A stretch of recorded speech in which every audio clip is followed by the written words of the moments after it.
2.5 years ago, I found a lump in my breast that turned out to be breast cancer. I don't want to talk about this. And it gutted me. It was the worst thing that I've ever been through. Anyway, I don't really want to talk about cancer so much today. Instead, I want to talk about how preparing for Kilimanjaro and getting my body healthy and strong again has helped me just come out of this deep, dark, sad, depressed, hopeless place that I was in not too long ago. When you receive a cancer diagnosis, it's kind of like you get this really, really bad news, and then you have all these appointments, and you meet your medical team, and they come up with a plan for you, and you kind of just get on this roller coaster and you just ride the roller coaster throughout the entire cancer journey. And then you get to the end of the roller coaster and you get off the roller coaster, but you're still feeling dizzy and weird and weak and strange, and you don't know what to expect because it's like you did it.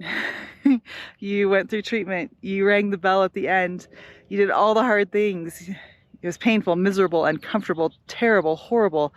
And then you get to the end of the ride and it's like, what next? I think for most cancer patients, that's a really difficult transition because you go from being this sick cancer patient to all of a sudden trying to reintegrate back into this world that seems so different and so foreign.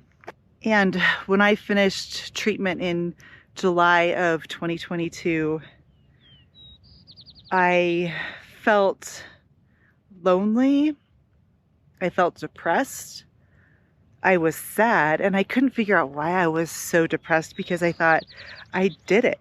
I just went through cancer treatment. There's no evidence of disease in my body. Why is it that I feel so sad instead of so happy? And it took me a while to figure it out. And I think for me, the reason that I felt so sad coming out of cancer treatment was that I just felt like the future was so uncertain. I felt like it was so hopeless. And I was terrified of cancer coming back and having to go through treatment all over again. In fact, I'm still terrified of that. The one thing that's helped me overcome these feelings, like I don't know what the future holds. There's so much I don't know. I don't know how my health is going to be in the next 5, 10, 15, 20 years. I just feel like there's these moments I have where the uncertainty of the future can just bring me to my knees and take me to a really sad, scary place. And this fear of the future was so real that it was keeping me from making plans and keeping me from, buying that plane ticket for that trip 6 months out. It was keeping me from putting things on the calendar. It was keeping me from wanting to do those things because I just felt like, what if I put that big trip on the calendar and then I get sick and then I have to cancel it and then I lose a lot of money? And it kept me from doing a lot of the things that I felt like I wanted to do coming out of cancer treatment and feeling like I was given this second chance at life. One thing that's helped me kind of get over this has actually been to prepare to climb Mount Kilimanjaro. When I put Mount Kilimanjaro on the schedule in March of 2023, I wasn't even a year out of treatment, but I knew that I needed a big cancer finish line, that I needed a big goal, that I needed something to work towards. I will say that putting Kilimanjaro on my calendar gave me a purpose and it gave me a goal. It gave me something to work towards.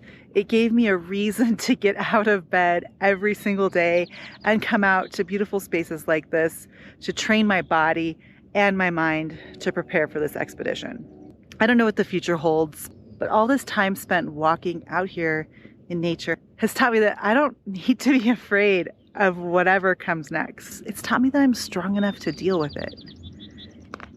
And so while I didn't want to make a video about cancer today, I felt like I should make a video about cancer because there's so many women in our community who are going through difficult things. Not necessarily cancer, could be cancer, but women going through difficult relationships, breakups, divorces, trauma, illness, sadness, disease, all of these difficult things. Today, if you're watching this video and you're feeling sad and hopeless and depressed, if you're feeling scared of the future, scared of uncertainty, you just feel like things are impossible right now, I'm going to challenge you to set a big, scary goal. Your own personal Mount Kilimanjaro. But set a goal big enough that it's going to motivate you and inspire you to get out of bed every single day and to strengthen your body and your mind. Now, I don't know if I'm going to make it to the summit of Mount Kilimanjaro. And if I don't, that's okay, because what I've learned along the way has been incredible. And I'm not going to stop climbing mountains, and I'm not going to just give up, and I'm not going to let cancer win. I always thought that climbing Mount Kilimanjaro was going to be my cancer finish line, but I don't think so. I think it's just the start. I think it's just the start of incredible things to come in the future. This is Rebecca. I'm the founder of Hike Like a Woman. I'm signing out because I'm getting on an airplane tomorrow and heading to Mount Kilimanjaro. If you want to learn more about what we do here at Hike Like a Woman, you can find us hikelikeawoman.com. If you have any questions about any of our upcoming trips or adventures, or if you want to join us for our Mount Kilimanjaro climb in August of 2025, head on over to our website and you can learn more, or fire off an email to my team, hi@hikelikeawoman.com. Thanks so much. The next update you're going to have from me is going to be from Mount Kilimanjaro. Take care. See you next time.